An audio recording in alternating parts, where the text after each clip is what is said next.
Now, I want to get on to climate change and the statement from Scott Morrison yesterday. Are you perturbed that he now says, yep, net zero by 2050, we'll do that if we possibly can? Because that's pretty much what Paris, what the US, what Labor has signed up to.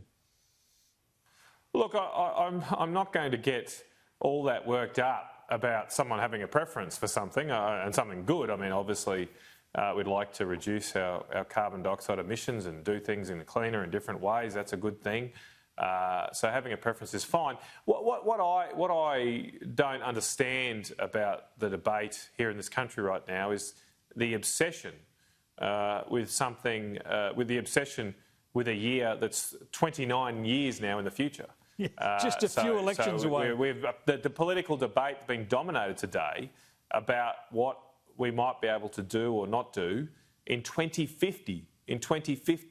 And I've always subscribed to the view, Chris, that if you want a better tomorrow, focus on today.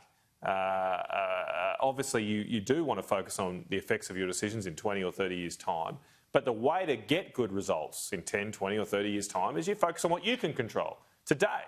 Because we can't control what's going to happen in 2050. None of us are going to be here, or not in the political sphere. I won't be here and others won't be here. What we can control is what we're doing today. And I believe, my own view that I've been pushing hard with my Nationals colleagues over the last week, is that right now, here today, our priority should be rebuilding our industrial strength as a nation. It has declined. We are weaker. We cannot produce as much as we used to just 10 years ago. And we are facing stronger and more difficult threats in our region. We need to rebuild that.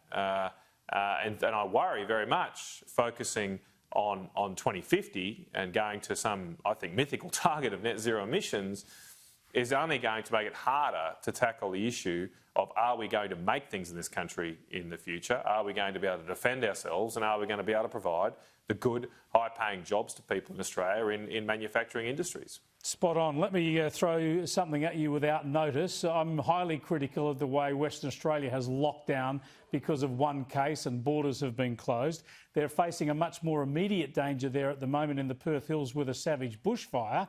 Have a look at what their bushfire chief had to say this afternoon about fighting that bushfire in a COVID-safe way. We have restrictions on the number of firefighters in vehicles. You'll notice all firefighters are wearing masks and maintaining social distancing. With the driver in the front of an appliance, you'll see, and generally one or two in the back. So we're just trying to reduce the crowding of appliances. Matt Canavan, this is an absurd gesture, isn't it? Tackle the fire. I hadn't seen that. That is absolutely astounding. I mean, look, I'm no doctor, but I thought masks did have an issue. You shouldn't wear them when there's potential breathing issues, which I imagine firefighters face for a start. And obviously this fire is risking property, at least possibly people's lives. Our priorities are just all out of whack here. This is crazy, and I completely agree with your criticism about the decisions in WA.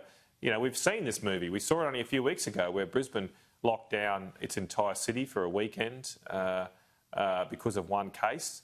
There seems to be this paranoia about this UK variant, yet the person infected in Brisbane was running around Brisbane for days. There was panic shopping ahead of the lockdown, yet not a single extra case came out of it. Not a single extra case. And so we should be asking a tough question, is all of the lost income, lost jobs, hardship imposed on small businesses worth it for one case? I mean, I'm not against restrictions when there is a real outbreak, but for one case in WA now, a small business, a cafe, is going to have to do without a week's income. Now, they're only 52 weeks in a year, so that's going to be 2% of their revenue this year, roughly, is going to go out the back door thanks to this, and their profit margins in some of these businesses aren't much higher than that often. So I just don't know if we're balancing all the costs and benefits right in this country right now when these decisions are being made. There is an obsession on one factor, very important factor, the coronavirus, but there are other things and other costs and issues that we are completely ignoring because of that single-mindedness and blinded position on these issues. Well said, Matt. Thanks for joining us again. No worries, Chris. Have a good year, mate.